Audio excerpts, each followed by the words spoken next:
went to a screening of Dr. Stephen Greer's latest documentary, The Lost Century. And interesting thing that he said before the screening, he said there's some information that he had on Rendlesham Forest that we don't know about, and I had never heard this, that actually the beings were outside of the craft and were communicating with the officers, telling them that they were basically us so far off into the future that they were coming back to say, you need to rid yourself of these nuclear weapons, then we're not going to exist. And I'm going to get into that with some other created beings or angelics that have come here with that same message and that are here to make sure that that never happened. I'll just tell you guys a little bit about myself. I've been in the film business since I was 15 years old. I went right into working on Dune for 4 years, and we worked on Conan the Destroyer at the same time. So I learned all about the filmmaking business there. If any of you are big Dune fans, there is a documentary that's out right now that I'm in called The Sleeper Must Awaken. And if you type that in, you can only rent it online. Now, a man by the name of Max Every, let me see if I can, because the book title is a little different. I'm a part of his new book, which is based on the David Lynch movie. And you're never going to believe this, because when he called me, I said, well, what actors do you still need? And he told me which ones, and I connected them. And I said, well, I'm sure you didn't get David Lynch, because David Lynch never would do an interview about Dune because it was not well received. But he actually got David to talk for the first time. So David's going to be in this book. It's on pre-sale right now on Amazon. It's something like a masterpiece in disarray, David Lynch's Dune. It's something like that. The author's name is Max, M-A-X-E-V-R-Y. You can look it up on Amazon. So if you guys are fans of that, that will give you also a very comprehensive look into that film. So anyway, what was interesting is after I worked on Dune and Conan, the next job I got was in casting on Steven Spielberg's original Amazing Stories in the 80s. And I think it was a season and a half. I came in the first season halfway through. And by the time it was over, I myself started having what I call my own amazing story. And basically what would happen is, what I tell people is I was your average valley kid that went to work, went out with my friends, had fun, went to the movies, did all the normal things. I never thought about extraterrestrials. I wasn't into science fiction, any of that kind of stuff. And then all of a sudden, when I was 26, I started having dreams with 3 master teachers.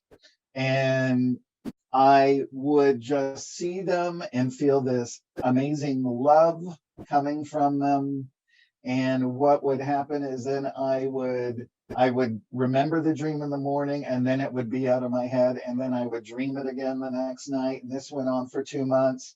Then the next 2 months is I would totally wake up in the dream and realize my spirit, my soul, was where these beings were, and it became a whole different experience. And although all I felt was extreme love, I didn't really examine it, because I would pretty much forget about it and maybe contemplate it a little bit.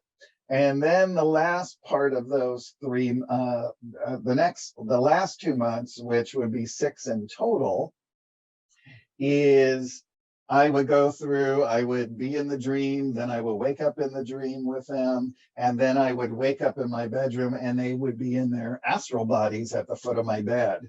And then I realized that there was something different going on here. And then I went through a series of other things where I began to wake up. And one of it was traveling to this dimension that they were in one night, and them feeding me from their hands that were like this incredible golden light with silver and little white stars in it. And all I can explain is what it did is it woke up all the cells of my body. And I started seeing the beauty behind everything in creation, why it was created. I could see a person walking down the street and I could feel their soul history, and I would start sobbing.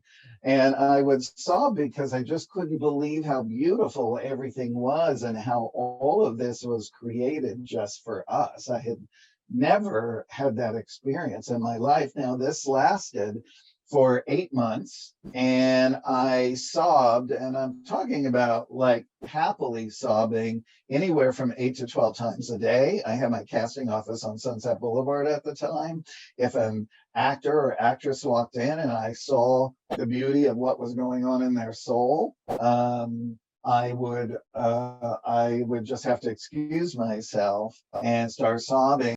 So, and then the next step was igniting my light body, which means I started astral traveling off this planet and going to other worlds and learning about other races and beings and seeing beings and sitting in audiences and listening to other beings talk. I remember talking about my own experience living here in front of these beings as well. And so there was this whole 2 years of really waking up. And during that time, I wrote a whole book just about the experiences. And anyway, I went to Mount Shasta as a sort of congratulatory trip for getting to the end of these 2 months and finishing this book. And while I was there, I had a major experience with the great I Am. When I returned home, out of the 3 master teachers, 2 were female, 1 was male. The male said to me, "What would you say if I told you that you just wrote this book for yourself?" And I said, "Then I've learned a lot about myself." And he said, "Now it's time to sit down and write the books that you came here to write. And I want you to sit down, and I want you to write and write and write until you can write no more. And I don't want you to stop. I don't want you to edit, and I want you to keep going." Now, you have to remember, at this point, I'm about 28 years old. I don't even know what channeling is. I don't know what automatic writing is. I'm just doing what I'm told. And I couldn't believe that I would write. It was like reading a book as I was writing.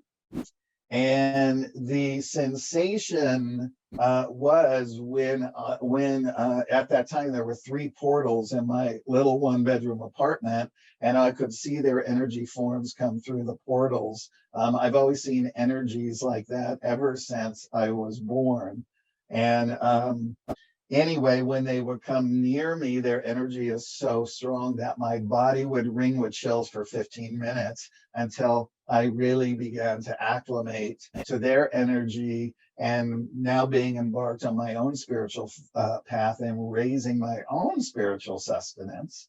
So as I started to write those books, this is the end result, which is a 4-part book series called The Autobiography of an Extraterrestrial Saga. The first book is called I Am Tehran. That's Tehran on the cover.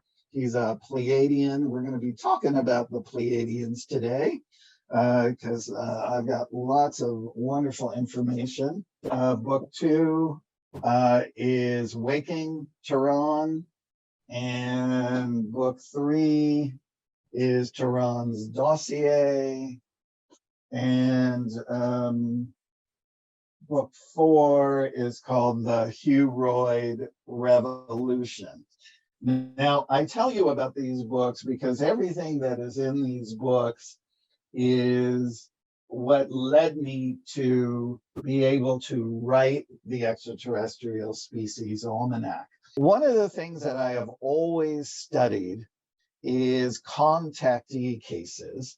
And I've read almost every single book that was out there. So what I started doing was compiling all of these contactees and what happened during their face-to-face contacts, whether it was just one time or several times, and all of the different things. And what I started to find was that a lot of why these ET races were coming, there was such a commonality, right? It was really amazing, and they were all kind of doing a lot of the same things here on Earth. So, so I started contacting either the publishers or the contactees directly, and so that's how the book came into being. On top of contacting people who are hybrids. When we get to the hybrid section, we're going to really talk about how hybrids come into being on this planet, how people have different ancestries, how that happens as well. And this is how I look at it, is there's been so many races that have been here and left their DNA on the planet.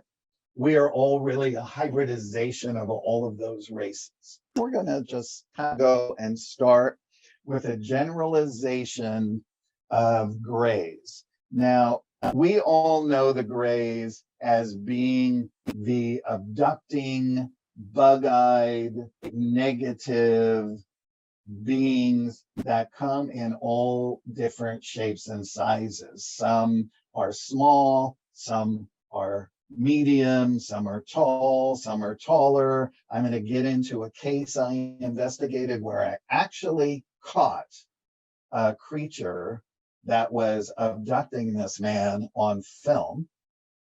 And I didn't see him at the time, but it was an interdimensional being that was later confirmed that these beings had been visiting in the 50s and now they're back. And but there was no malevolence to these beings, even though they did look quite different. Where our knees are is where their legs ended, and then they had these long torsos, longer necks, longer heads, no hair, and thin arms as well. So anyway, we'll talk about that when I get there. So, but the reason I brought it up is because there were some grays that were there, but these weren't the typical grays. There were some that were 3 feet tall, some that were a little taller, but they all had red glowing eyes. Now we know in the Varginha case that those beings had red glowing eyes. Other people have seen them with green glowing eyes, with white glowing eyes, with orange glowing eyes. And the only hypothesis that we have pretty much come up with is that, like a bee or something that sees in a spectrum, is that this type of fluorescent illumination is giving them some kind of heightened vision beyond a human spectral norm. So, but we don't really know for sure, but that's our hypothesis. So I am friends with Yvonne Smith and with Barbara Lamb. I've actually been regressed by Barbara Lamb several times, and I have talked to them extensively about all of the people that they have regressed, which are in the thousands, who have been abducted. And Yvonne explains that usually in the beginning of their abduction scenario, once they start remembering and they go back into their memories through hypnosis, that it is a very terrifying thing from them, because sometimes they're taken, they're brought up on a ship. Different things happen to them. They could be examined. Some could have genetic materials taken from them, sperm from men, eggs from women, tissue samples, things of that nature. Other beings that are like this, like in the Betty and Barney Hill case, for instance, there were small little beings, but we would probably think of them more as what we call zeta humans. That means that they're not the typical grays, they're more of a positive context. So we're trying to like say, if we're talking about a gray, we're talking about a negative being. And then if we're talking about others, they prefer, because they do have a human style body, that if they're from Zeta Reticuli, they like to be called Zeta humans. If they're from Cetus, they like to be called Cetus humans as well. So that differentiates them from that. And the one thing that they all say is, don't judge the race, judge the individual. So just because grays are abducting people, and I have heard literally so many different horror scenarios and things of that nature, and we don't know what a lot of even the more malevolent ones are doing, but we do suspect. And I think since we're on them, we'll kind of stay there for this moment. But we know that some of these grays that are abducting people, that they actually they went more into the scientific area in their consciousness, and what they did is they lost their spirituality. So they became sort of these, they started degrading in their society, and then they couldn't reproduce anymore. They did not have the ability to actually ascend anymore, because they don't have those codes, because they lost their spiritual connection to the creation.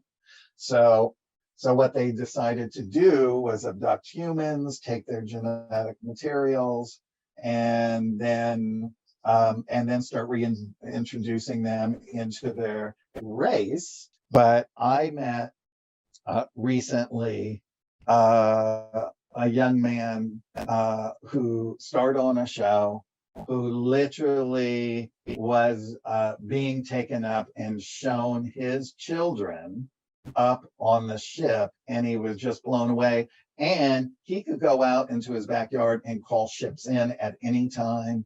And he did it with me on the phone. He just calls them in, and he films it and shows it to me.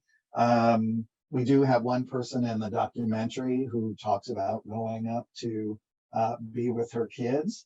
On a flip side of that, we'll get into starseeds too, but starseeds who miss their family back home, there was a time in the 90s where all of the starseeds were able to see their family back home, including their children. And one woman who I was really close with, she was married and had 2 daughters. She wanted to end her life here so she could go back to that family. And I explained to her that she couldn't do that, because when you sign up as a starseed, you have to fulfill your contract. And if you cut that short, you just have to come back in again and again. And ultimately, it would prolong her life. It would prolong her from being away from her ultimate family for a long, long period of time. So there's all of these amazing stories. Some of them would just make your heart cry.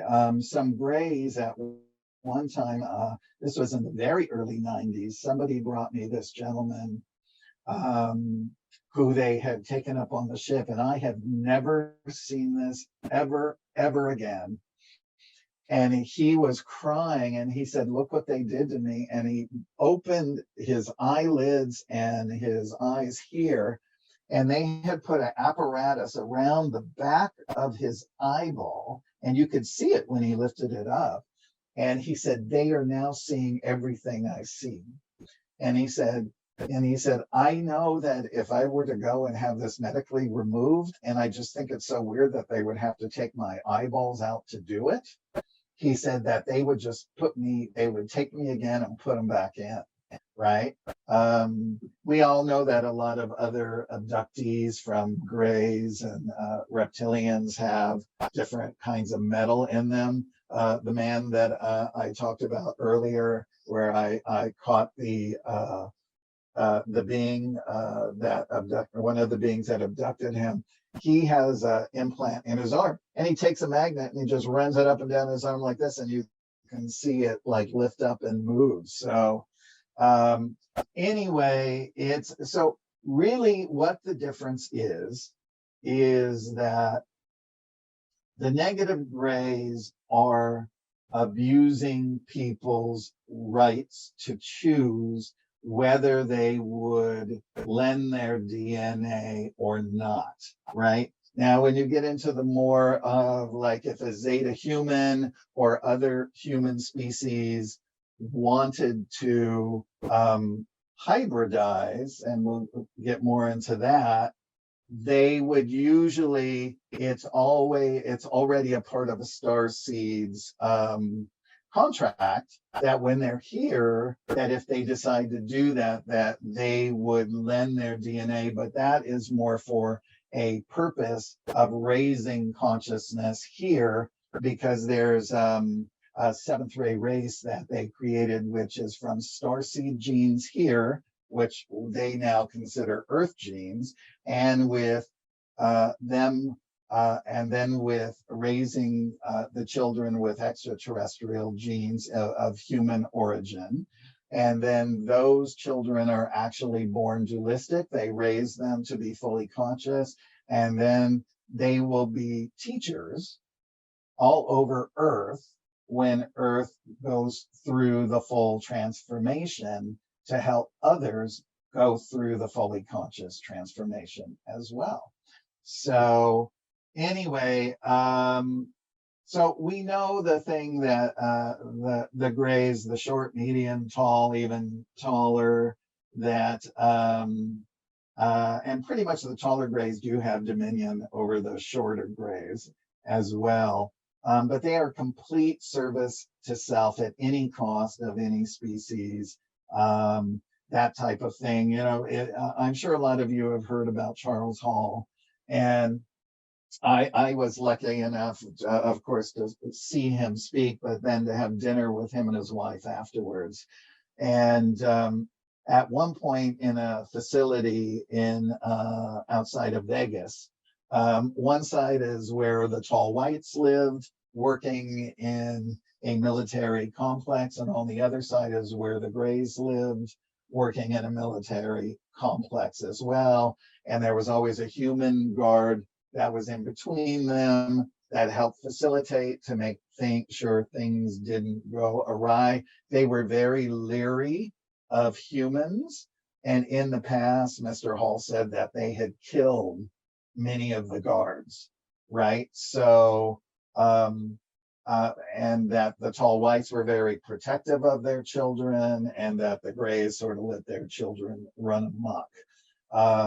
So it's interesting to hear these things, you know, straightforward, that kind of thing. I don't know who did the killing. I don't remember, but you know, his books are out there, Charles Hall, if you're interested.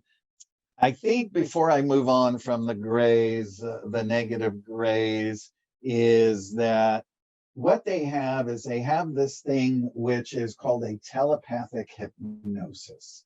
So there was an agent that I became friends with who actually was having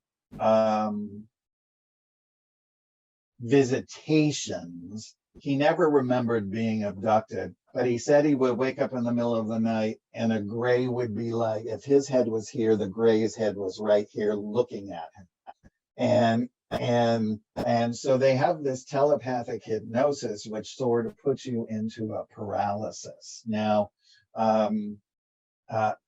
Travis Walton talked about this as well when he was on the ship. And he was one of the very few people that I know that was able to get out of that telepathic hypnosis and free himself from it. But those were the beings that were with him. He later found out were good. He just didn't know when he woke up where he was. So this totally freaked him out. And in this telepathic hypnosis, then they can do with you what they will. This is where we know that a lot of people are taken through walls, they're taken through alternate pathways, they're taken up on the ship. Some people are beamed on the ship, some people go up in beams. Everything is totally different with each case. So, all right, now let's move on to we'll go into Zeta Reticulans. We're gonna just talk a little bit about the Betty and Barney Hill case, because this we have the factual information from Betty and Barney when they were both regressed, and these beings were probably about 4 feet tall. They had 3, some had 4 long fingers and extra joints. Their eyes are quite large. They're oval shaped. Now, a lot of these species have eyes like ours, but that black lens on the outside is actually sewn in because their eyes are so large that the light hurts their eyes. So they have these lenses sewn into their eyes that does that. So they have these giant pupils and irises as well. So so in Betty and Barney's case, there was another being there that she called the leader, and she named him Junior. And he was very interesting. I think he probably was a little cross between maybe a little lizardian, maybe a little reptilian, maybe a little bit of gray, but his eyes were more gecko-like. They looked like a gecko eyes, and his skin was blue and silvery and bumpy, and his head was quite large, and his nose sort of was turned up and quite large as well. In the documentary, I actually took the bust that Betty Hill had made, and we digitized it, and then we brought it to life the way it's supposed to look. So so it's very interesting to finally see Junior in all his glory. So they didn't really they just had a few tests and things like that. As we know, they did stick a needle in Betty's navel to see if she was pregnant. This was years before our doctors and were using that type of procedure as well. And then Betty, asked them where they were from, and Junior showed her, and she drew it while in hypnosis and out of hypnosis. And later, it was actually identified as Zeta Reticuli 1 and 2 as well. So I thought that was very interesting. And Betty's dress that she wore that actually had a lot of the what would you call it, the stuff that they use on her body, like we might use like a doctor might use something to disinfect you, that type of thing.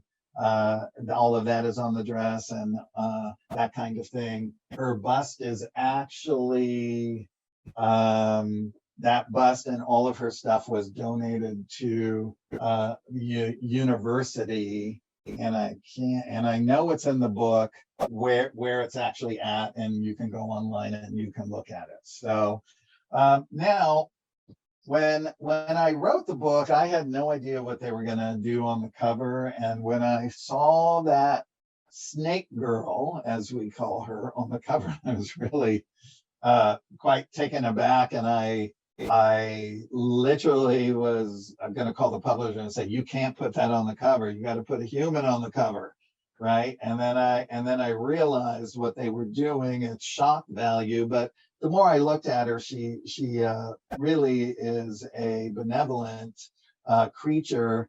But what's interesting is because a lot of the snake races actually throughout the centuries live on the inner earth. So in legends and scriptures, they're either deities, some are known as the Nagas, or devilish creatures from the underworld. In India, the snake represents rebirth, death, and mortality, because the snake casts off its skin and is reborn. In ancient Slavic paganism, they actually feared the snake deity Veles, who ruled the underworld. And in Toltec Mayan, they revered the serpent of wisdom, which of course is Quetzalcoatl, was the snake-like deity for the Aztecs, the god of intelligence and wind. And the Hopi Indians talk about the Shetty, their snake brothers. So all of these beings do look a little different. We do see lots of statues of snake creatures dating back into Egyptian times, pre-Egyptian times, things of that nature. I have not met anybody who has been in contact with a snake being or anything like that. But I would venture to say that some of these other beings that are hybrids do have some kind of snake DNA in them as well, because a lot of times what they do is they mix a bunch of different DNAs for different reasons to give certain characteristics, and they know how to sort of siphon them out to be what characteristics they want. All right, so Zeta humans, most of them are from Cetus. There are some from Zeta Reticuli too as well. Some could have these bulbous heads, a little bit. This is actually from the book. Very interesting looking, small. These beings kind of almost look like the Ebens as well. The Ebens were a race that came here in the times of Kennedy and did an exchange with some of our military going to live on their world. It's basically the story of Close Encounters of the Third Kind that was made into a movie many, many years later, and to see what people would think about that type of scenario as well. So, all right. Let's just, let me just see. So, we basically, a lot of these beings really just believe in the cosmic law of one. They all have a little different way of saying it, but they all believe that we all came from the same primordial atom. We are all made of the same unique consciousness, dust. Some of us have just had a little more schooling than others, right? Some of these races also participate in the Starseed program as well, which is interesting. That's why you get a lot of different starseeds that really know, once they wake up, they know really exactly where they come from. So I met starseeds from all different kinds of star nations, and it's interesting that they do carry the characteristics of that as well. So I'm just going to give you a little thing about the Ebens. The Ebens kind of look like that as well. They're very benevolent beings. So it documents how 12 people that were part of a top secret US government traveled to the planet Serpco and lived there for 13 years. Now, based on a debriefing of the Serpco team and the diary of the expedition's commander, this is going to explain how the aliens helped us reverse engineer their anti-gravity spacecraft and develop technology to solve our planet-wide energy problems. Now, this is where I'm going to tell you to watch Dr. Greer's The Lost Century. This is all about that. This is all about the free energy. This is all about how it will eliminate poverty, how it will eliminate pollution, how we can clean up our environment. And it also goes back and dates to 1953, when Saul Gonda came and met with George Van Tassel to give him that same information and give him the blueprints to build the Integratron, which was a machine that would also reverse the aging process. And then Valiant Thor coming later in 57 to share with President Eisenhower a divine design to eliminate sickness, disease, prolong life, eliminate poverty, and about free energy and the horrors of atomics, not only for our world, but interdimensional worlds and worlds where it sends out waves into the universe and disrupts other worlds as well. So there's a book out by a gentleman by the name of Lynn Kasten, Kasten. He wrote this whole book on Serpco. So if you guys are interested in reading that whole story, it's very fascinating. All right, so I'm going to just quickly tell you about this being that I caught on. So a friend of mine, Chris Bledsoe, I can give you his name because he's got a book out now called The UFO of God about his whole story. He was a big MUFON investigation way back in the day. And I came to know Chris over the years. And I traveled back there with another dear friend of ours, and he took me down to the Cape Fear River where everything happened, showed me everything. And it's very remote, but it's only like 10 minutes by car from where he was living at the time. And then he took us back to the house that him and his family were living in, him, his wife, and 4 children.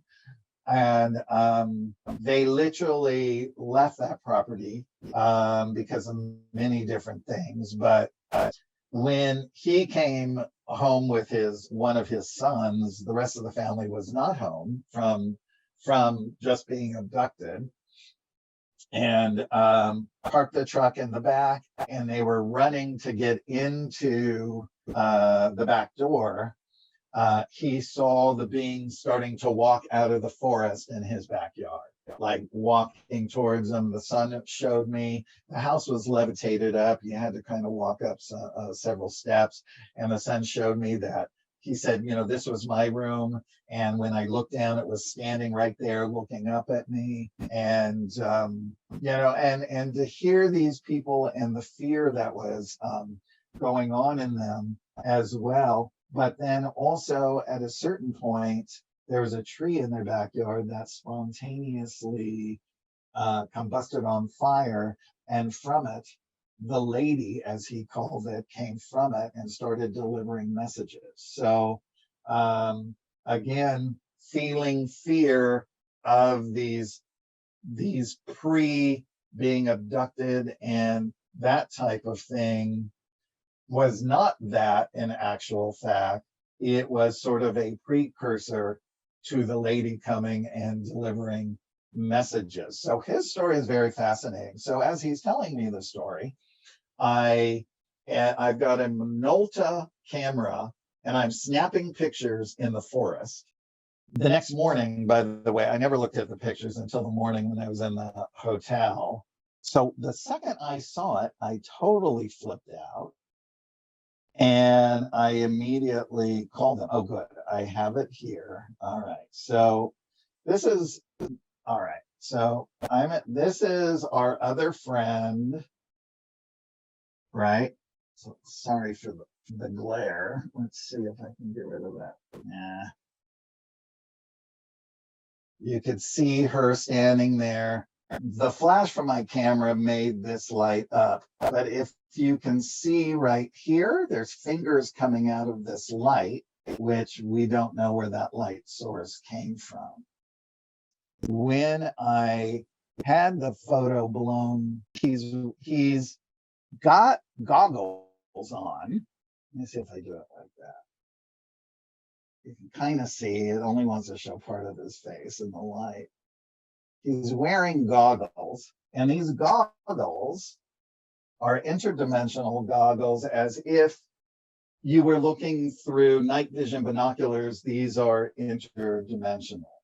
Now, the next night I went out there with all his kids wanted to take me and our friend out there and tell us all their stories. And then one of the girlfriends got this being, which is very much kind of like an amphibian mantis kind of looking being, because it has a very mantis face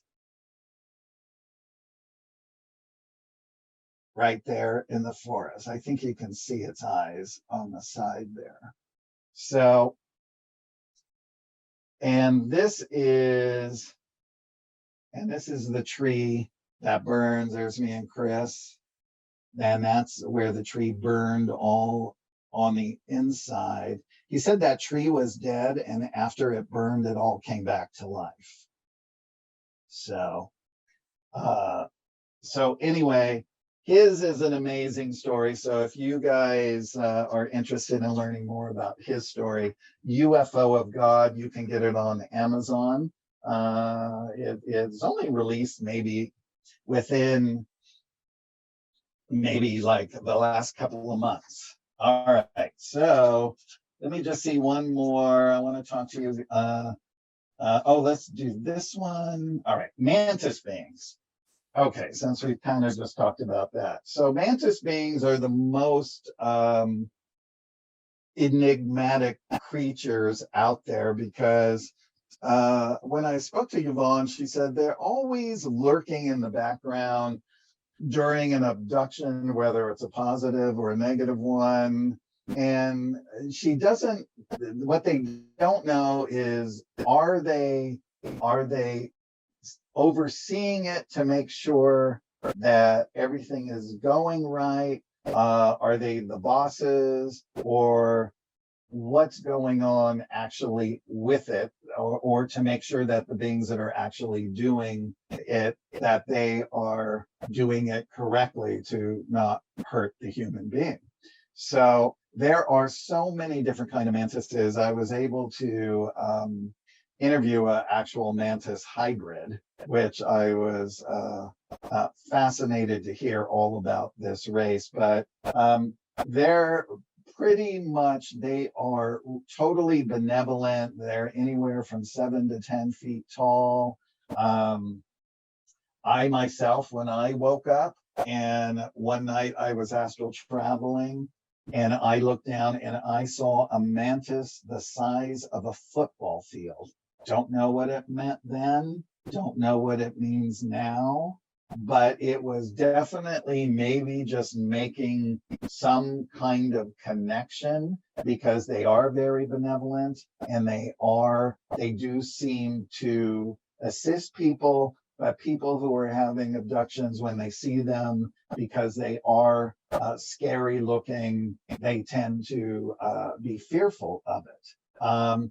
They do not put people into any kind of telepathic hypnosis. That has never been known. They do have emotions, although they're not able to show it using a facial expression like we do. But if you connect with them telepathically, you will feel the inside of who they are as they talk to you in that way. It's just a whole different experience. So let me explain something which is really, really cool. So when a fully conscious being, a created being, any kind of being that can speak telepathically to you, that it's not just talking mind to mind, it's a whole experience. So let's say if Neil and I were both telepathic and I was sharing with Neil one of my most heartwarming stories and how it made me feel, I would also share my feeling body with Neil. And so as I'm talking about it, he's feeling everything I felt exactly in his feeling body. So now he has the same experience inside of him, and his spiritual sustenance has grown because he has a new experience. And so this is how they share their experiences back and forth. So when you get to know beings telepathically, you get to know who they are internally in their internal clock. Like when Dr. Frank Stranges said that he first met Valiant Thor, he said, this man looked right through me. He saw through to my soul. He saw everything that was good and everything that I felt ashamed of or that I might have interpreted as bad throughout my life. And he said, it was the most elating feeling and kind of frightening at the same time. He said, but the wonderful thing about it was that he never judged it because he knows, being a created being, that these were my experiences of working towards becoming a fully conscious human, and he thought them beautiful. So I just want you guys to differentiate these types of experiences and that kind of thing. So because it really is a whole beautiful thing. Now, mantis beings, they do participate in the Melchizedek Starseed programs. They go up into 12D. There's some of them that are light. There's some of them in the higher realm that have whole cities of just all of this. Everything is like light, crystals, all of that kind of thing. Mantis beings do this too, but the fully conscious beings throughout the universe, when they're building their ships and things like that, you know that they farm stuff out of the fourth, fifth, sixth dimensions and also from the astral world to build their craft. That's why we can't build them, right? And our government did give, and Dr. Greer talked about this, and it's in his documentary, did give our government a craft that's seamless, right? And they didn't know how to get into it. And they had no idea. They tried everything, lasers, firing stuff at it, trying to cut it open, all of that kind of thing. There's just no way that they can do it. But in the long run, a lot of these ships are, like in Valiant Thor's case, they are actually made with his DNA. So he is the only one that can fly and open that ship. Now, if he wanted somebody else to do it, they could also share a part of his DNA sequencing that would be gifted from him to them to do it as well. And then in other generic crafts, of course, all of their minds are linked up to the ship in many different ways, either telepathically. The Clarions do it telepathically. Valiant Thor's case, they have a thing called a taxo. They wear it on their head. It drips down into the third eye, and they connect in as well. The Regalians, which are lizardian looking beings that are very interesting looking, they also wear things on their head to fly their ships and that type of thing as well. All right, I'm going to just move over to the Regalians really quick. So what they have is their heads are like a triangle upside down, right? They have pointed ears. Their eyes have a full iris. They have a little tiny slit for a mouth and a pupil. Clear eyelids, similar to a frog's. Shoulders are square and taper to a thin waist. They have 3 fingers and a thumb with 2 joints, 3-pronged pitchfork shaped feet, all clawed, and their flesh coloration is milky green. Now, this is from an actual contact case by a Cherokee girl who I believe was 14 years old at the time. And it's from the book called UFO Contact from Beyond Rigel, A Cherokee Girl's Odyssey. Now, she was picked up by these beings and by this specific being, brought on board the ship. They connected an apparatus to her head and one to this Regalian being's head as well. And then they had a conversation. Now, she said, if you were to hear him talk in normal talk, it would be a series of chirps and sort of grunts and things of that nature. But when they were connected, they can converse, and she would hear him in English and he would hear her in her realm, her voice. So anyway, so it's interesting that that they picked her because she was young and she was actually open to this experience, and they explained their technology to her about their unique race, because they really just can't come down and land because they look so different. Let's see. So they said that their crafts have proton ion storage units that are used for rapid accelerative thrust. In the craft's engine room, there are 2 boxes. One is a magnetic fluxator, and the other is electrostatic. And the ship's fuel storage contains free electricity, positrons, and positronium, similar to a hydrogen atom. And the ships fly through a process of dimagnetism. The metal of the outer craft is made to harmonize with a beam of highly energized photons. And anyway, the binding energy particle of the atom created is generated outside the nucleus, and these particles migrate towards the surface and manifest a magnetic field which repels all matter, right? Now, their ships are actually flown by robots, and they actually have an operating base, which is a planet somewhere in our galaxy, which I found really, really interesting. But what was really cool is, a lot of times when people come back from these experiences, is that they really, they don't remember. But because she was hooked up to this mind apparatus, she was able to remember everything in vivid detail. And so when this book was written, that it all came from her conversation word for word with this being. So that's one of my favorite interesting ones. All right, so let's move over to reptilians. All right, so a lot of us have heard about reptilians. We've heard about draconians.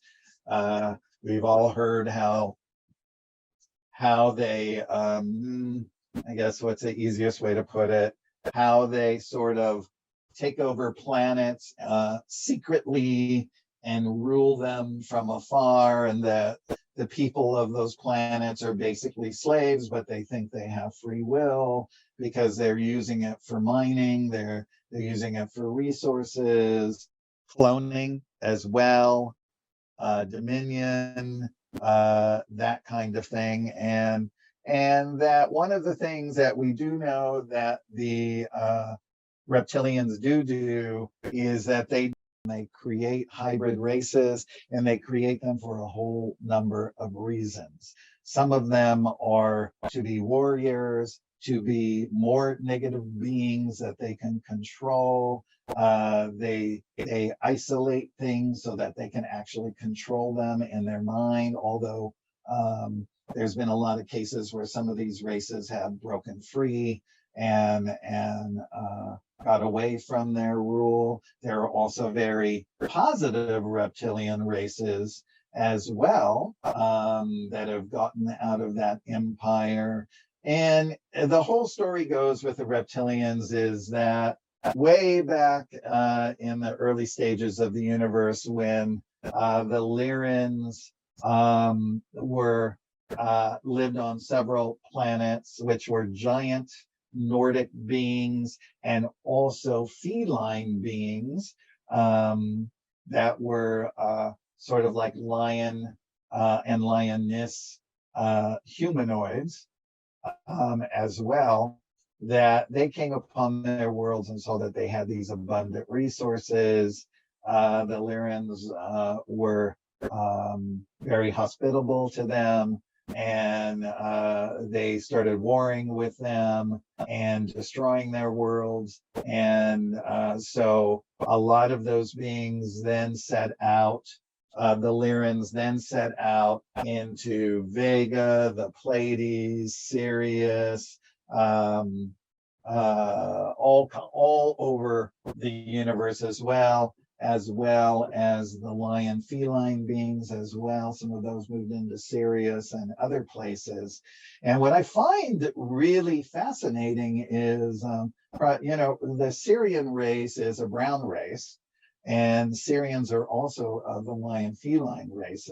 And in the times of Atlantis, we do know that Syrians were there as well. And when Atlantis was destroyed, we know that a lot of those Atlanteans of the humankind, Syrians, there were many races that were part of Atlantis, but also Syrian, the brown Syrians, moved into Egypt.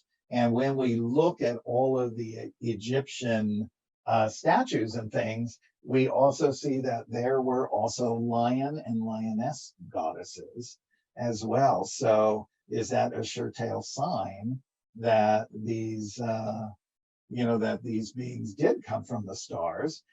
We've seen flying saucers in their ships. We've seen in old biblical paintings flying saucers in those ships. So we know all of these things were being visited way back when. And the amount of pyramids that are on the planet as well. I can't wait till we get to the discovery of exactly where the Sphinx came from and really how the pyramids were built and that kind of thing. But, it is said that there is a old spaceship buried underneath the Sphinx paw, and that holds all kinds of information about the universe and its past and that kind of thing. So I find that very interesting. A lot of people, starseeds do get a lot of attacks from reptilians. They come in their dream states. They may just show up in their dreams and antagonize them. Some people have seen them, their eyes shapeshift in person. Some people have seen all different kinds of things. I met a very advanced family who had two boys that were teenagers at the time, and they were probably the most brilliant starseed kids I ever met, ever. They were like beyond smart, and they were showing me all these things they were going to build to help the planet. And I was so blown away by them. And then their father and the boys shared with me how they were being attacked by reptilians every night, all three of them having the same exact attacks. And so I explained to them that because their jobs here were such in demand that they were going to try and throw them off their game and put fear into them, You know, the interesting thing about being dualistic is that little voice is the thing that is going to either make you go forward or hold you back. And if you get held back in fear, you're not going to progress. And if you move through that fear, then you know that you're going to be able to beat whatever that is. And anyway, that's exactly what they did. And they're all doing well and thriving today. All right. So now, draconians, we all know that they're cold-blooded creatures. They got scales, scutes, bony plates. They all can look extremely beautiful with all different colors. They can be brown, beige, green, one color, a bunch of different colors. Some have more than 3 fingers. But the one thing that we do know is that they are very big. Some of them can get 15 to 20 feet, especially the white dracs. And what's interesting about them is they do have a foul, pungent odor to them, and it's something that's designed to weaken their opponents in battle and also repel enemies. So I always thought that was very interesting about who they are. And anyway, and if we really get into the minutia of it, I'm just going to give you guys a little thumbnail so I can move on to some of the other races. So, because I know we've still got 2 sections to go through, but really, they're really tyrannical warriors. Now we're just talking about the negative ones. There's also good ones, don't forget. And they're really tyrannical warriors, and fear and weakness is an aphrodisiac to them. They just want to control everything. They believe they were here first in the universe, and that the universe belongs to them, that all humans are subhuman to them. They are very excellent navigators of universal territories. They've conquered many planets from the inside. I believe Alex Collier said at a certain point there were 26 planets that they had conquered. They're manipulators, puppet masters. They are in the 4th dimension. They know how to rule that sort of netherverse there as well. So people who sort of degrade themselves into drugs and alcohol, and they start to lose themselves, this is where that kind of demonship can get into them and sort of turn them into there, and then they can start planting stuff in their minds for them to do that are really heinous crimes and things like that. So they also can alter the perfection of the human body, including the mind. Hence, thought patterns become degenerative. The human's right to ascend into the grandeur of the universe, and it becomes inactive. I mean, there was a time where they were attacking starseeds and locking their 7 base chakras, so that the ascension chakras, the 5 above the head, could not come down, so that they would be locked in this sort of cage. But if you have this information, you can unlock them yourself. So remember, you are all powerful. You can do that, right? Anyway, and remember, they plan out everything carefully to guarantee success. So time is their friend. All right, so let's move on to hybrids. I like hybrids. I like the hybrid section. All right, so lots of people really, the one question they ask me all the time is, how do hybrids come into being? Now, let's say when a starseed comes in, they're already coming in with that sort of consciousness that's there. Their parent might also be a starseed, usually is, and whether they are awake or asleep. And And usually what will happen is they will inject into the fertilized egg consciousness of that realm that they came from. So let's say if it was a Pleiadian, it would be Pleiadian genes, not in the genes of how we look, but in the genes that will help us to elevate our consciousness on a predestined timeline so that those starseeds can get to the end game of raising their consciousness, to become fully conscious, to raise the whole consciousness on the planet. So one by one, as each person gets lit, everybody else becomes lit, and so on and so forth. So now some beings, like a celestial being or an advanced extraterrestrial, an ultra-terrestrial, a paradise son or daughter that are associated with star seeds, what they can do is they can actually place an overlay of advanced consciousness into that person's auric field that absorbs into their mental faculties. Now, this will upgrade their ability and desire to raise consciousness in a community or a global scale. I love that one. I think that is so cool. Now, one hybrid that I talked to, that she, when the egg was there, they did inject that race into the egg, and that's how she became a hybrid from that particular race.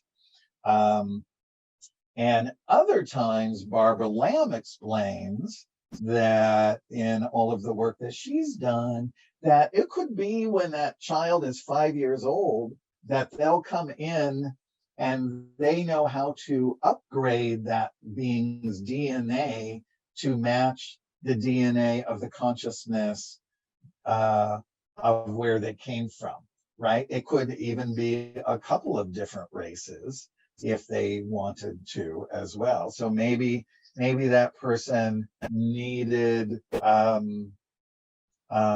some advanced spiritual sustenance, and so there is some Pleiadian DNA in there, and then maybe there's some Arcturian DNA in there if they needed some really high benevolence and healing, because the Arcturians are super healers, and they are one of the most advanced races besides Andromedans, Pleiadians as well. But it's really amazing. Now, I had a friend of mine whose father worked in the military, and they were doing DNA exchanges with extraterrestrial races. So he experimented when his wife was pregnant. They actually took his wife, military ETs, without the wife knowing she was unconscious, and they put 3 different kinds of DNA into the fertilized egg. So she actually looked slightly different in her human form. Her skin was like a glowy kind of white. She had aqua eyes. Her fingers were different. She was super benevolent. And then later on in her life, when she was in her 50s, she became very ill. I went to go visit her, and she said, I just don't want to be here anymore. I just want to go home. And she said, so I'm going to do that. I'm not going to fight it. And that was the last time I saw her. And so it's just interesting, all of these different people's stories. I'm sure all of you listening today have all of these amazing stories as well, with your friends and things like that. Now, let's get into the Sasani race, all right? Daryl Anka is a good friend of mine. If you guys have ever heard him channel Bashar, he is amazing. I cast Bashar First Contact for Daryl. I also cast Alienated, which was a very cute little sci-fi movie that you can watch if you have Amazon Prime that we made a couple years back. So he says, look, on a parallel Earth 300 years in the future, that the humans of that Earth lost their dimension and destroyed their Earth. So they mutated into grays to survive, and they could no longer reproduce, and they were dying out. So since our DNA was close to theirs, they visited our timeline for genetic materials and crossbred with us to create the hybrids that would allow their culture to continue, right? So what I don't know is it seems that this was done with consent, is how it is to me. So what's interesting is that Daryl has been channeling Bashar, which the information is so amazing, and that he can actually channel him simultaneously. There's no delay in the link at all. And so the very first hybrid race were small grays that are known as the mazet. Then the hybrid 2 are taller grays known as the mazani. Then the hybrid 3 are the Sasani beings, which are half human and half gray. Now that's what Bashar is. So they do have human eyes, but they're very big, and they're small beings, only maybe about 4 or 5 feet tall, about 5 feet on average. The hybrid 4 race, which comes after that, are the Shayael beings. That's so hard to say, which are slightly more human looking. Hybrid 5 race are the Yayael beings, which are very human-like. The hybrid 6 race are Earth humans becoming the 6th hybrid race, which are called the Shalania. I can't even say it, sorry guys. Who will eventually live on Earth with humans. And then the hybrid 7th and final race is not happened yet, but it is called the Anuhet blending of all 6 hybrid races in 1,000 years. Now, isn't that interesting? So there are all of these different breeding programs and hybridization programs going on with different races, which are also blending with our DNA to help to raise the consciousness here so that we can finally rise up and out of this dualistic world and start loving our planet and bringing it back to the way it's supposed to be. And then at that time, we're going to all rejoin universal society at that point, and we'll be able to do travel between other worlds. We can visit Melchizedek. We can go back and forth to school there. We can do all different kinds of things. Melchizedek, by the way, is 490 spheres from one end of a galaxy to another, which are all university schools, which Father Melchizedek is the architect. And it is where all living light programs that come from Michael, Metatron, and Father Melchizedek do come out of Melchizedek and do come into our worlds, which is really happening on our world right now. Even Dr. J.J. Hurtak talks about that. He is also in my documentary.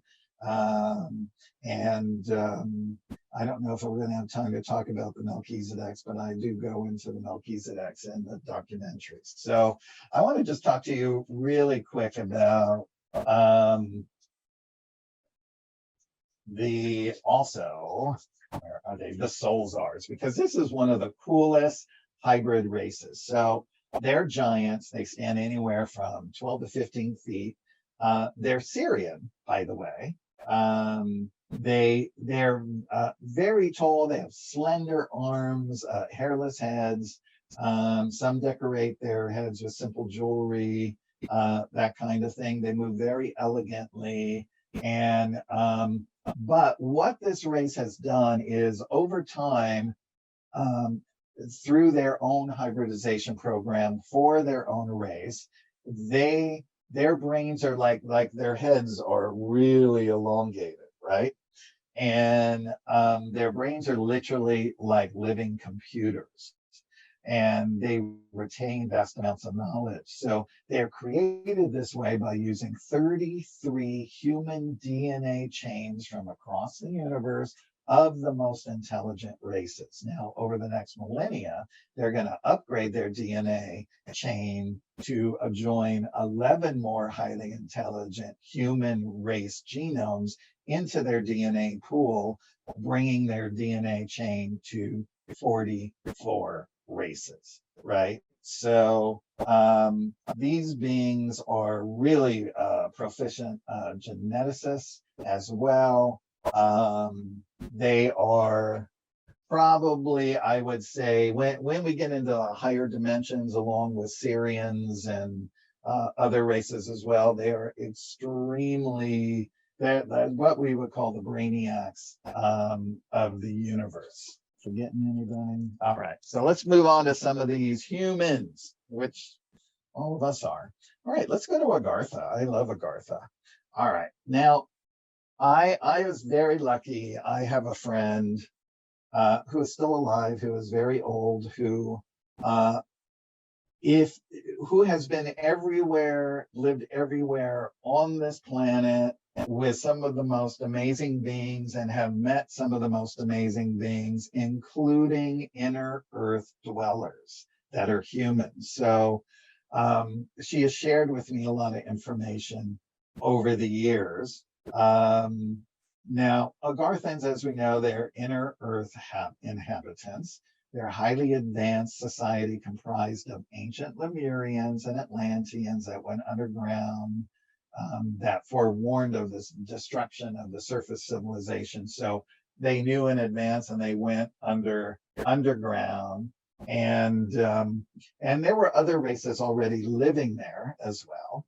But anyway, so the Agarthan network is unified as one governing council made up of ancient elders and councils. Now, Agartha's capital is Shambhala the Greater, located beneath the Himalayas. Posid, Posid, is the Atlantean capital, located beneath the Mato Grosso Plateau in Brazil.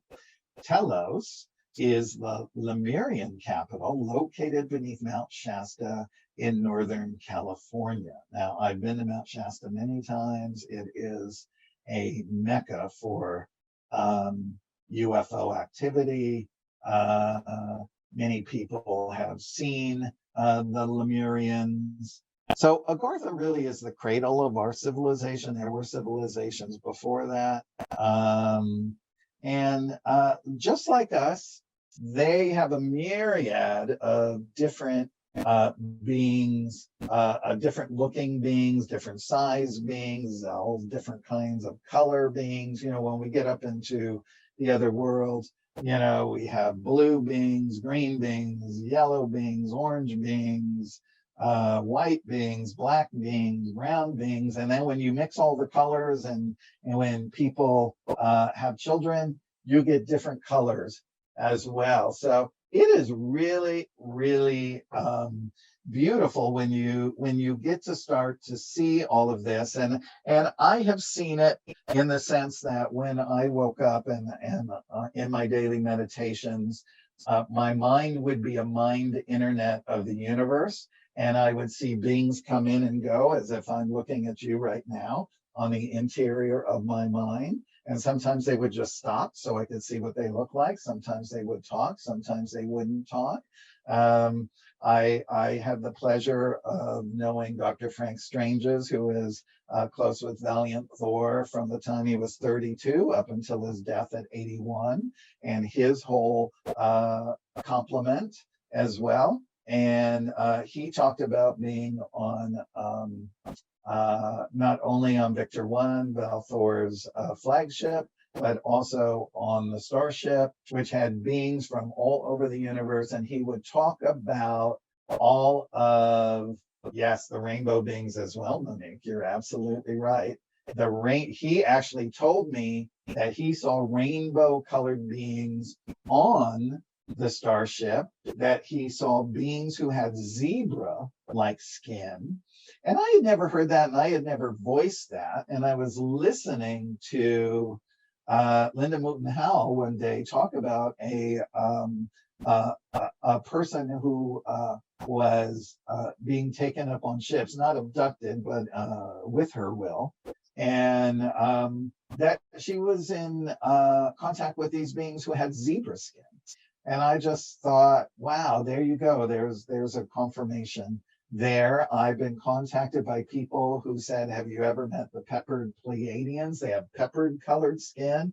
I had never heard of them. There are so many different types of things really that are out there. And that kind of thing. Yes, there is one canine human that is a cross with insects and other things, and I think they're called Bisonites.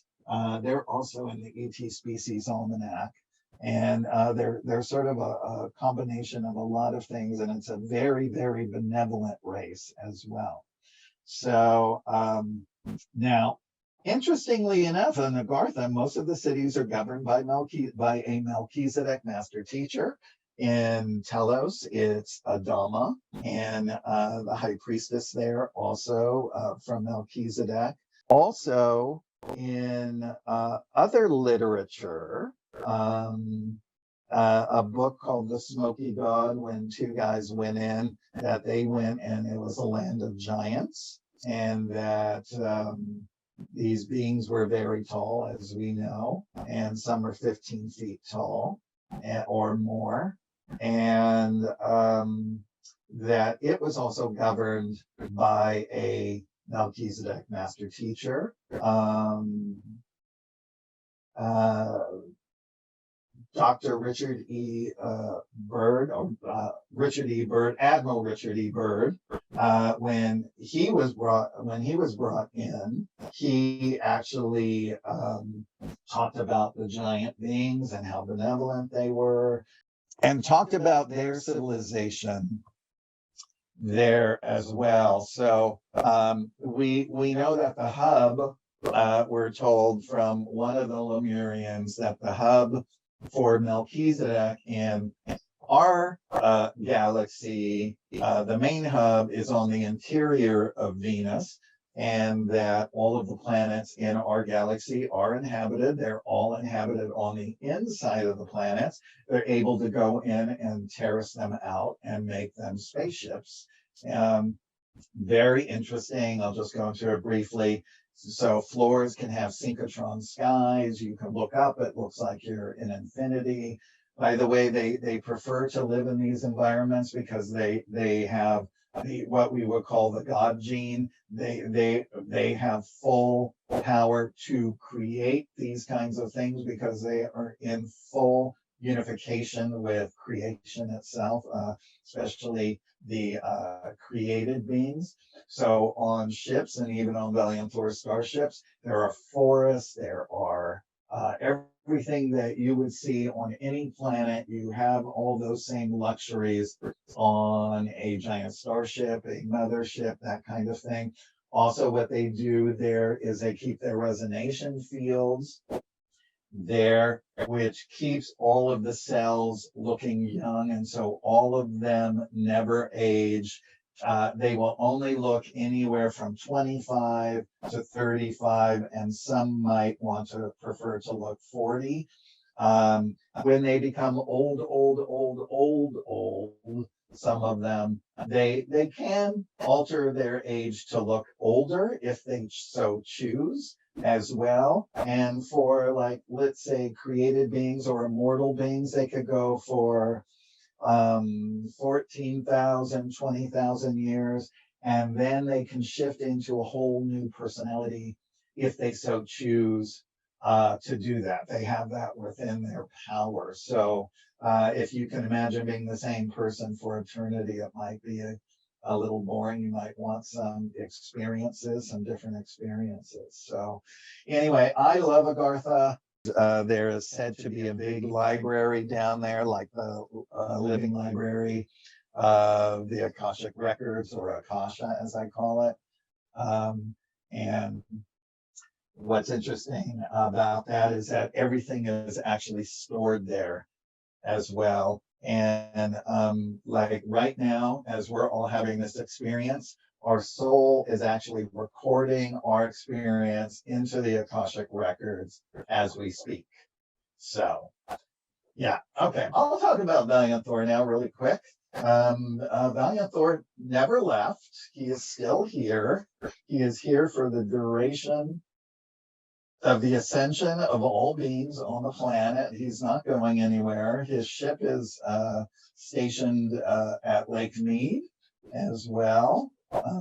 He is a created being, which means he is a very, like, I would look at him as like a seraphim, a very advanced angel who is in charge of our sector of the universe, overseeing it, along with the other angelic core beings and fully conscious beings who are all here. So I'll just tell you a little bit about his crew.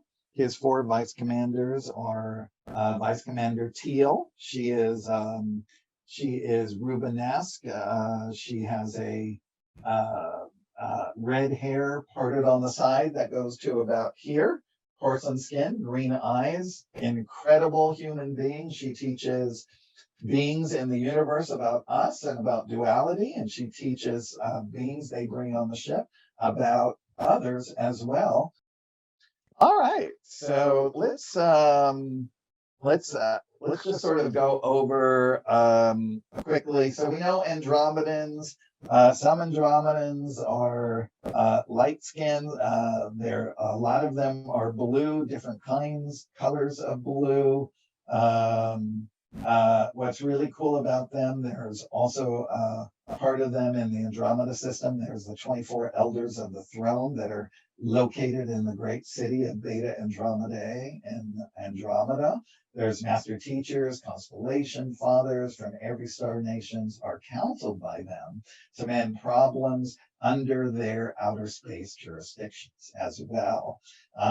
When things get really rough, they do send in the Melchizedek counselors as well, because they know how to really smooth out things, as well as Valiant Thor also does things of that nature as well.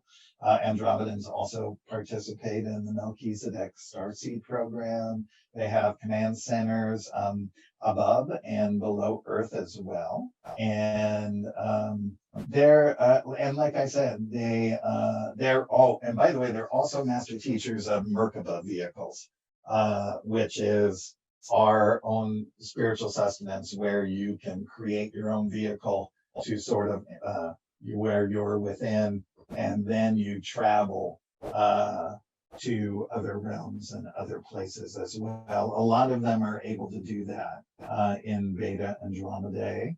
Octurians are, of course, from Octurus and the Buotes, which looks like boots, but it's really pronounced Buotes constellation. They all pretty much look uniform, heights anywhere from 10 to 12 feet. By the way, just know all these civilizations, they're all integrated with, they're all different colors, creeds, things in all of their civilizations. So even though you might think that, oh, they're only one color cast, it's not true, because it's just like everybody here. DNA is just spread throughout the universe like that as well. The Clarions as well. This is an actual Clarion. Her name is Nelpha, and she deals with astrobiology and chronoastronomy. So really what she does is she takes care of Clarion, Earth, and Mars is sort of what she looks after, but she also does it interdimensionally. So she works between the dimensions and calibrations and all of that good stuff.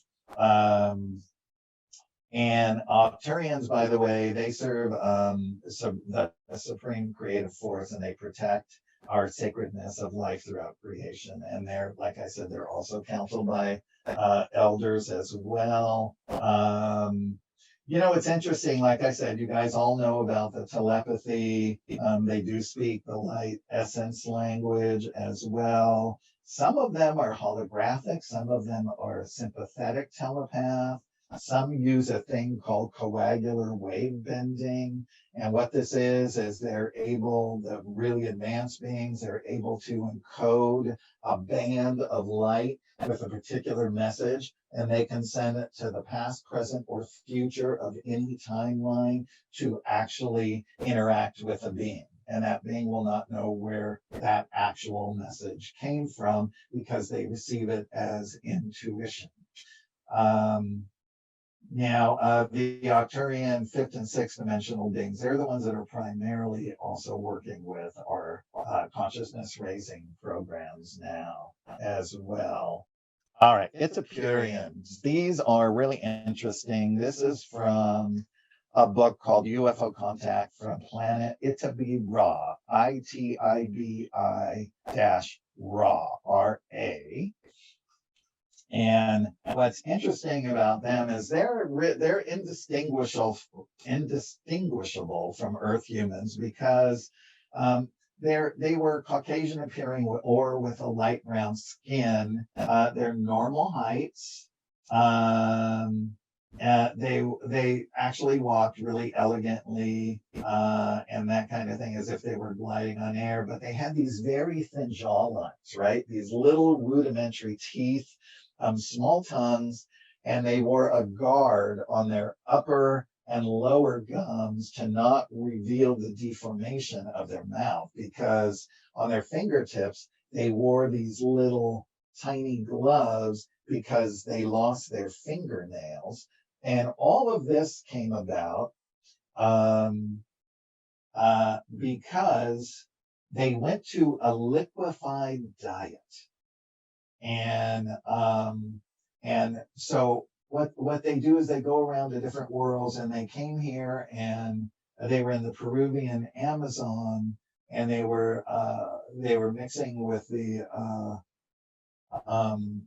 locals there in deep in the brush, and they would hybridize their plants with our plants, and then they would take these grafts back to their home world, because they were always in search of different flavors, and they really had to have this. It was interesting that they lived by the 7 laws of nature, which they called cosmo philosophy. And through the study of God and nature, they were able to understand God. As we all know, everything taught is in the actual creation. They also study the science of the soul, which was called amat maina to them. And they live by one rule, that if they are punished, that they have not been punished by God, but by their own hand. I think all of us have learned that lesson as we spiritually grew in our own lives. Now, so their agricultural mission began in 1946. Other missions were up until the 60s. All right, this is interesting. So this race is from a book called UFO Contact from Koldas, Koldas, a cosmic dialogue. And they look like us, men and women, anywhere from 5 to 6.5 feet. Skin tones white to brown, with brown, blonde, or red hair. Same eye colors as in Earth. They first came to Earth in the times of Atlantis, and in more recent times in the 40s and the 60s. Future commanders must train on Earth. Now, this is also with the Clarions, Pleiadians, and many other human races. So really pay attention to this section.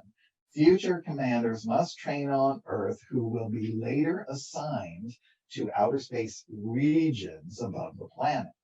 So they are trained here to learn the language and customs of the country in which they will live. So they will come and live here anywhere from 2 to 5 years or more. They will secure regular jobs and they will befriend the people. And now sometimes they will reveal themselves because they know who they are talking to is an actual contactee or somebody who is a starseed that they know will be very open to who they are and what their mission is. Now, there's one particular guy whose name was called Valdar, Valdar, and he was stationed in Italy. And he actually befriended a lot of people there. And there were like groups started that learned all about this. And then after his 2 years was up, he graduated, became a commander. And for all we know, he could still be up in our skies today. They maintain 300 bases on Earth and also study planetary conditions. All the races do. They're always studying them. They actually have very replicas of the Earth, and they can do up-to-date statistics anywhere around the globe as well, including all of the beings on the planet. Now, their craft are called astral or astral craft. They're dish-shaped, steel gray in color. And they were named by the Koldacian engineer in honor of his wife, Astrelda. So that's why they're called that. They have 8 magnetic motors, 4 in the front and 4 in the back. And these electromagnets are powered by solar energy. Magnetic fields run across the universe and they travel along these invisible streams, these lines, these tunnels, grids through space. And they're able to adjust their speed, and their highest velocity, of course, can excel the speed of light. So they began patrolling the Earth. It was conceived in 1927 and began implementation in 1941 to record and eliminate meteorites which entered the magnetic field around the planet and throughout the solar system, because the ships, their ships are not weaponized, but although they're outfitted with a disintegrating ray or a charged particle beam that can destroy any object in a bright flash. So this was their main job, was to eliminate that, because when they're coming in and out, when they come out, they don't want to crash into these asteroids. All right, so let's finish up with Pleiadians. So we all know that they're Nordic appearing. They originally came from the Lyra system. There are, just like anywhere else, there are many different colors of Nordics as well. There's especially blue. There's an Asian race that also lives there. They can be white, brown, all different colors. Primarily, they're tall, and they're very spiritually advanced, and they, like all spiritual beings, use 100% of their brain capacity. So they're egoless. They've unified their heart and mind to work for the betterment of mankind. I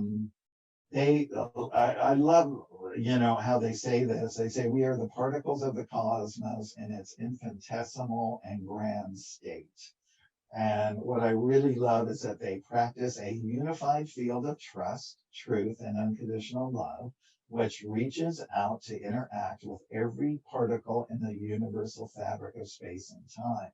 So they know that thoughts travel out to interact with everyone throughout space and time. And I think that that is just absolutely amazing.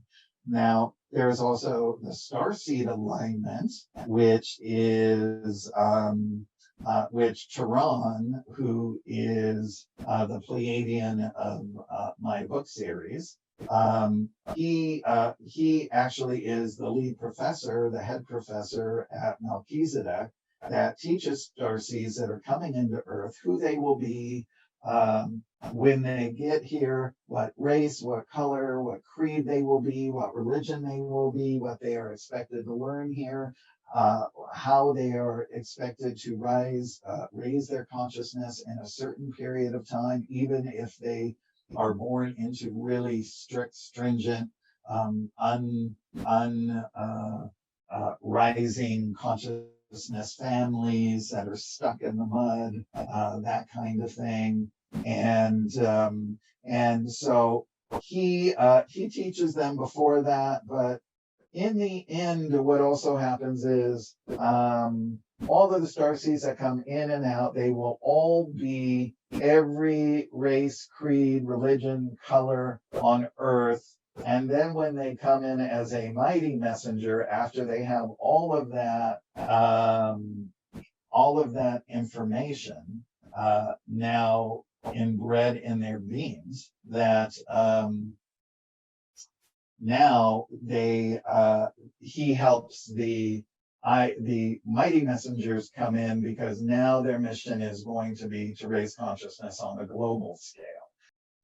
All right, we've already gone over, I know we didn't get much into the lion felines, but we have, I think, 4 or 5 different races of feline beings that are from around here, and some that are said to live on the inner Earth.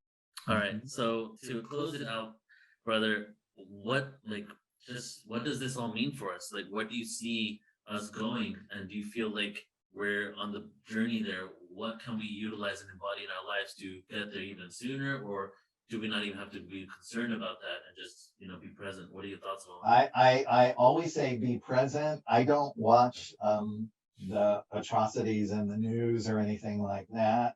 I never have. I've never been that way. Because I don't want to take on that energy, because I feel so deeply for things. I do see, some of it does bleed in, but I try and stay focused on raising my own spiritual vibration. I try to put out all kinds of things that will help people to get to where they need to be. Always say to people, keep working on yourself. That's how we're going to get up and out of this a lot sooner. And stay positive. Always keep that positivity going. And if you start to feel down or do anything like that, I always say just put on some kind of music or something to get you out of that mode. Call somebody, go for a walk, go for a little walking meditation, do something to pull yourself out. We all go through these, different feelings and things. That's what feeling is supposed to be, that kind of thing. So I say to always do that, and